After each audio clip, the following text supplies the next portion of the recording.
Unfortunately, on Valentine's Day, we lost 14 of our kids and 3 of our teachers.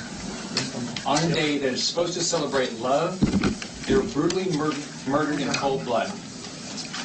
Families were shattered, and unfortunately, this wasn't the first time our state has been rocked like this. In 2016, 49 innocent victims were murdered at Pulse nightclub. And early last year, another 5 people were killed by gunmen at the Fort Lauderdale airport. I cannot possibly convey to you the grief that I have seen and felt in attending funerals and spending time with these families. The hardest thing I've ever had to do as governor is try to find the words to console a parent who lost their child. There are just no words, and I truly cannot imagine a country that government can and must move fast. I said at the beginning of this process less than 3 weeks ago that we have to be very careful as we balance our individual rights with our need for public safety. Immediately following the shooting, I called emergency meetings with experts in law enforcement, education, and mental health, and developed a comprehensive action plan quickly after this tragedy. Simultaneously, the Florida Senate and the Florida House began working on their ideas on how to make our schools safer. We all had lots of ideas, and we had some shared ideas, and obviously we have some different ideas. On Wednesday, before the bill had been passed, reporters began asking me if I was going to sign it or veto it. But I wanted to spend the time reading it line by line. I spent the last few days reading over the bill, talking with some of these families, talking to my family, and praying about this decision. I called on the legislature to give me a bill that will allow us to make our schools far safer, allowing for a much greater law enforcement presence and for hardening our school buildings. This bill does that. I called on the legislature to give me a bill which provides more funding for mental health services. This bill does that. I called on the legislature to give me a bill which gives us the ability to seek restraining orders to keep guns away from people with mental health problems and for people who are a danger to themselves and others. This bill does that. I asked for a bill which would ban bump stocks and raise the age to purchase a gun from 18 to 21. And this bill does that. However, there are things in this bill that I oppose, and I've been pretty open about that. I still think law enforcement officers should be the ones to protect our schools. I've heard all the arguments for teachers to be armed, and while this bill was significantly changed on this topic, I am still not persuaded. I am glad, however, that the plan in this bill is not mandatory, which means it will be up to locally elected officials. I think local control is very important. If counties do not want to do this, they simply can say no. I'm going to give local school and law enforcement officials time to determine if they want to use this money.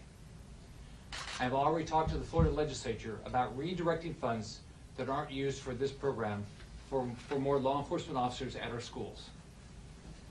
Let me be clear. If I veto the funding for this program now, this funding cannot be used for additional law enforcement officers this year. Also, do not believe in increased waiting periods for law-abiding citizens. It wouldn't have had an impact on this killer. There's been vigorous debate on all of these issues. I believe every side has had their chance to share their views, and that is truly what makes our democracy great. At the beginning of this process, I said that we should all have to give a little and make compromises, and that includes me. I know that many wanted more gun control than what is included in this bill, and I know that many believe this bill has too much gun control. I respect the sincerity and the validity of both of these viewpoints. Ryan Petty, the father of Alana, was killed at Marjory Stoneman Douglas, said, quote, "As families, we have different opinions and different backgrounds, but we came together and are united behind this legislation. To see these amazing families come together on a solution is powerful. And like these families, the members of the legislature and I have different opinions and backgrounds, but we needed to come together to help find a solution." So after reviewing the entire bill, I had to ask myself, will this bill make a huge investment and dramatically improve school safety, in hopes of never seeing another tragedy like this again? Will this bill provide more funding to treat the mentally ill? Will this bill give far more tools to keep guns away from people who should not have them?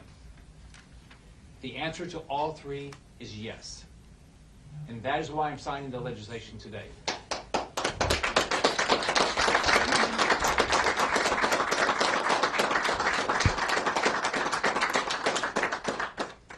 I want to conclude on one final point. I know the debate on all these issues will continue, and that's healthy in our democracy. People are passionate in their beliefs, and they should be. But we should not insult or disparage each other. We should work together to make our schools safe for our kids.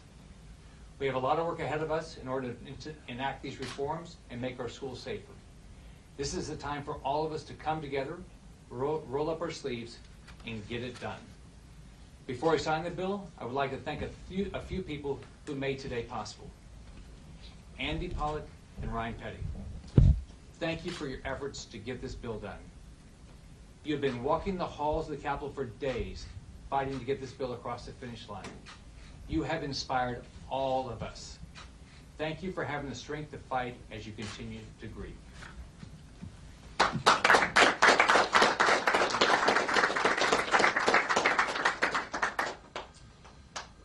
To the families of all the victims, including Tony Maltago, the father of Gina, and Gina Hoyer, the mother of Luke, who are also with us today. I know there's nothing we could ever do to ease your pain. But know that through the passage of this legislation, the state of Florida will forever honor the incredible impact your loved ones have had on our state. They will never be forgotten.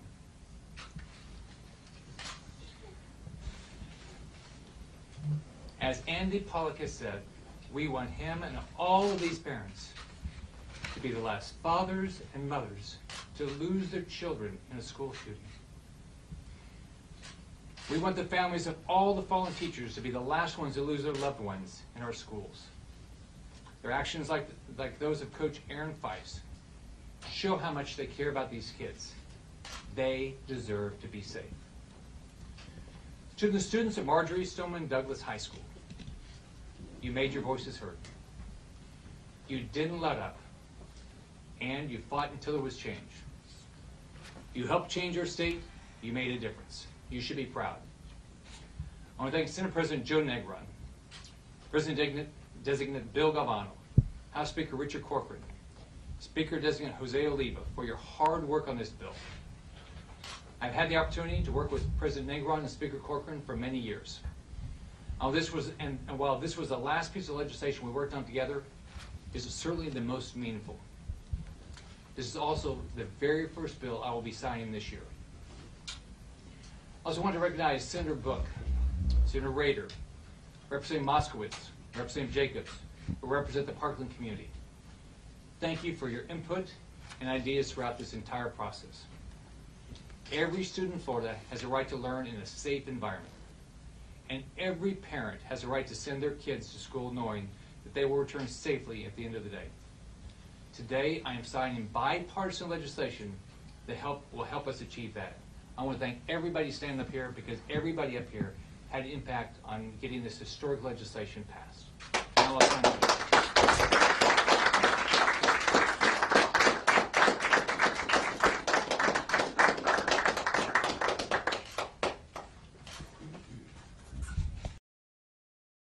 The last piece of legislation we worked on together is certainly the most meaningful.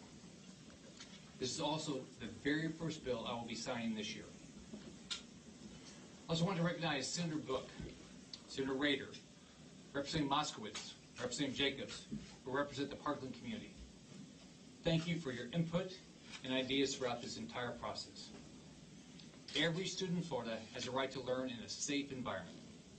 And every parent has a right to send their kids to school knowing that they will return safely at the end of the day. Today, I am signing bipartisan legislation that will help us achieve that. I want to thank everybody standing up here, because everybody up here had an impact on getting this historic legislation passed. Now I'll sign the bill.